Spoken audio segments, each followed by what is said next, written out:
Welcome to the partnership path in real life. Ever felt the gap between theory and reality? We're here to bridge that. Dive into real stories, real challenges, and real successes from professionals just like you in the partner and channel management world. Each episode is a journey, a lesson from those who've walked the partnership path, faced the challenges, and reaped the rewards. Whether you're a seasoned partner manager or just starting your journey, this is where theory meets practice. Ready to see the real side of partnership? Let's get started. Well, good morning, Pavan. I'm so glad to have you on the podcast. I appreciate you taking your time out of your day for this. You and I have only just met, and so I also want to give you an opportunity to introduce yourself to the listeners that we have at large. So tell us a little bit about what you do and how long you have been working with partners. Sure. Thanks for having me on the podcast, John. This is very interesting.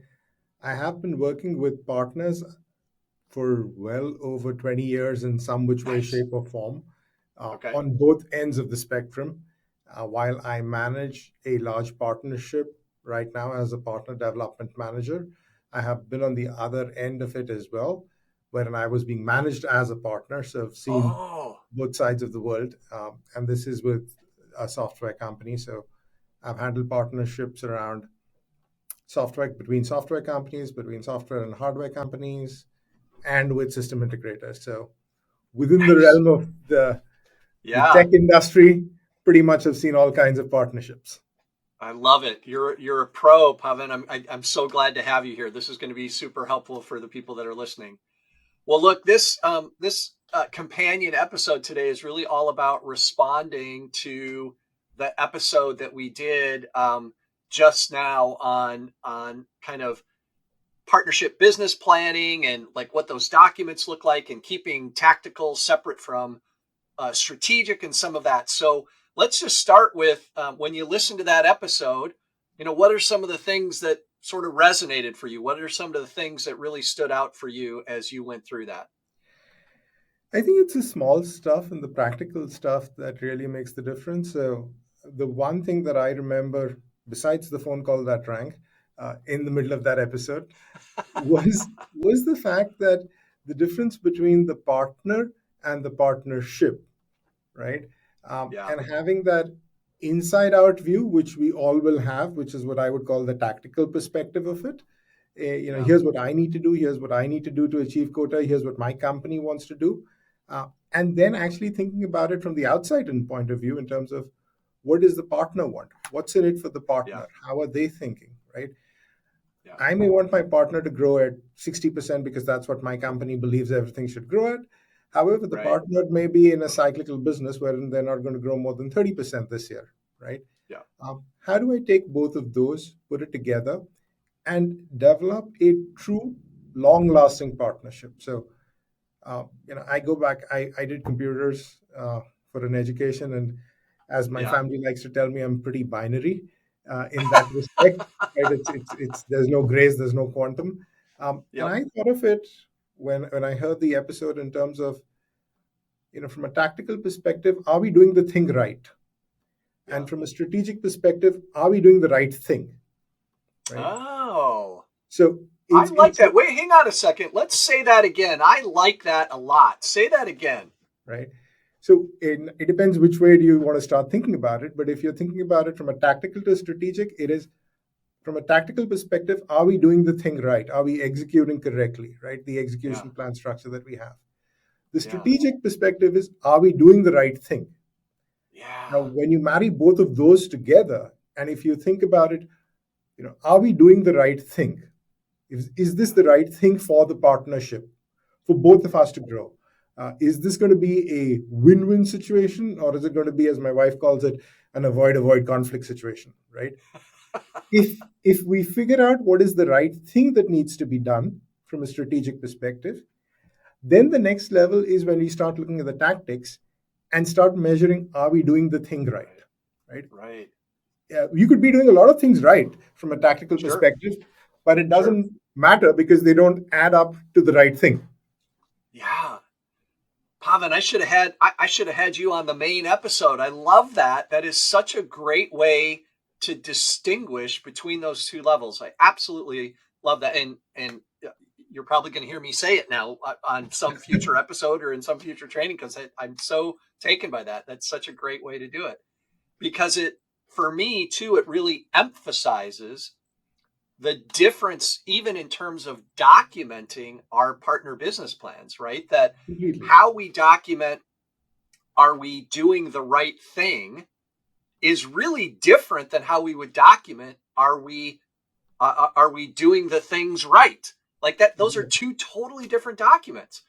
Yep. How does that play out for you in real life, right? Part of what we want to do in these episodes is really give the listeners an opportunity. You know how it is, right? People are going to listen to this and they're going to go, yeah, that's a great saying, you know, I like that it resonates, but how do I actually turn it into real tangible activities, right? So for you, how does that work? Uh, John, I think and I'll answer that. One of the things that I really liked in the last episode was the partner, in my head, was the distinction between a partner plan and a partnership plan, right? Yeah. The Yeah. partner plan is what I create. The partnership plan is what I co-create with my partner. And I Yeah. think that is really where the rubber meets the road. Yeah. The partner plan, honestly, you could create it in your sleep. It doesn't make a difference because you're going to try and do a backward math and here's my quota, here's what I need to do, figure it out. Right. Uh, the partnership plan is the one where you need to get the buy-in, not only Yeah. from your execs, but from their execs as well. And I think while we think of it as a document, and it is a document, it's a slide you mint more often than not. Uh, the idea is to be able to apply the rigor there. And I think over the last few years, even with some of the trainings that we've been through, the appreciation for that rigor has increased. Yeah. Right? That would be my piece of advice. We all know in our heads these are the execs we want to meet. This is when they should meet. This is what they should talk about. But getting that rigor, that's Yeah. where that plan helps. That's where having any form of a template helps. It just gets you to sit down, think, and say, okay, I need the CEOs of the company to meet, right? Right. Why? I am Yeah. a big believer in why. So every time I look at a template, Yep. I go, why does this exist, right? Yeah. And then you go into the what, when, where, um, Sure. Sure. and the how. But if you can understand that this is the template, here is how I need to get to the why of that situation, Yeah. that helps tremendously. From a practical perspective, from a partner business plan, leaving aside the market penetration, the total addressable market, what are we going to sell, when are we going to sell it, right? Those Yep. bits of it, leaving those aside, I think the people parts are things that more often than not we miss out on. We Yeah. get quite mathematical about the whole process, forgetting the fact Right. that there are people involved here. People trust Yeah. people, be it your partner, be it your customer. Getting codifying some part of that people process is very Yeah. helpful. Um, and also thinking the way we think about, what if with respect to Yeah. scenario planning, I think I've realized over the past years, it is very helpful to think in terms of what if related to people and especially key stakeholders. So we've thought of key Yeah. stakeholders as the CEO, the CFO, the CMO, whosoever else. What if that person is replaced by someone Yeah. who isn't as friendly or who is more friendly? What do you do then? How do you adjust your Yeah. tactics or your strategy? Yeah. Pavan, there's so many things you said in there that I wanna key in on. Let me just pick two of them out real quick. One is when you talk about the the importance of individuals, and that trust only is between individuals, right? I mean, this is one of the places that I spend a lot of time in our training talking about, is that organizations don't trust each other. That's not where Mhm. trust lives, right? It only lives in people to people relationships. And so this concept where someone says, well, I don't trust this organization. I don't trust, Microsoft. I don't trust Amazon. I don't trust Reltio. Whoever it is, that's not really what they mean. What they mean is I don't trust certain individuals in that organization, and I've begun to sort of call that the organization. So that's number one. Love that you called that out. And the second thing that you talked about is this what if. I love that concept of applying the what if to people, right? Such a critical element of success to be able to say, hey, I've thought through what's going to happen if my executive sponsor disappears, or if the person who really believes in this sponsorship gets promoted to do something else or leaves the company, right? So critical to long-term success of, are we doing the right things, right? Is to have that people element in there. I love that.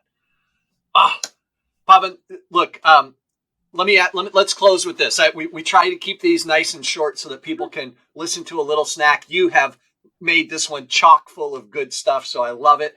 But let me give you one last opportunity to share some wisdom. We have lots of people who are listening to the show that are relatively new to kind of partner and partnership. They don't have the breadth of experience that you do. So is there any other piece of advice that you would give to the listeners that's like, hey, you know what? One more thing is, don't forget, or whatever it is. What's your last tip that you would give to the listeners? Here's my last tip to the listeners in this respect.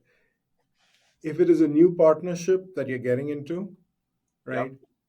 Spend the first few days, weeks, understanding the partner's business as though you were the partner, right? Yeah. What do they sell? How do they sell it? Ignore your company completely. Your company is there. Yeah. They'll have your back, right? But spend an inordinate amount of time just understanding that partner's business. This works in retail, wherein you could have the best CXOs actually land up and spend a day in the store selling stuff to get an understanding of, how does the line move? What's the challenge at the cashier? Take that same principle, apply it back to your partner. You may not be the expert on whatever that partner's business is, right? They may be selling supercomputers. They could be selling stuff that puts man on the moon. But if you get that appreciation as to what do they do, how do they do it, that would set you up for success. And that would create a level of empathy with the partner that the partners would greatly appreciate. Yeah, I love that. That applies, by the way, I think not only to partnerships, but to customer relationships as well. And I've been in this business for, 35 years or so. And I grew up being trained on a single phrase, which was, customers or partners don't care how much you know until they know how much you care, right? Just exactly what you just said. So that's awesome. Great advice. Pavan, thank you so much for being on the podcast with us. I really appreciate it. And someone with your background and your wisdom and your pithy statements, like I love what you brought to this episode. I'm going to ask you back on another episode sometime, if that's okay. Sure, John. It's always my pleasure to be here. Excellent. Thanks so much, Pavan. Thanks. Thank you for joining us on the partnership path in real life today. Remember, the real world tests theories and creates leaders. Don't stop here. Subscribe, learn, and grow with us. Let's make every experience count. Until our next real life story.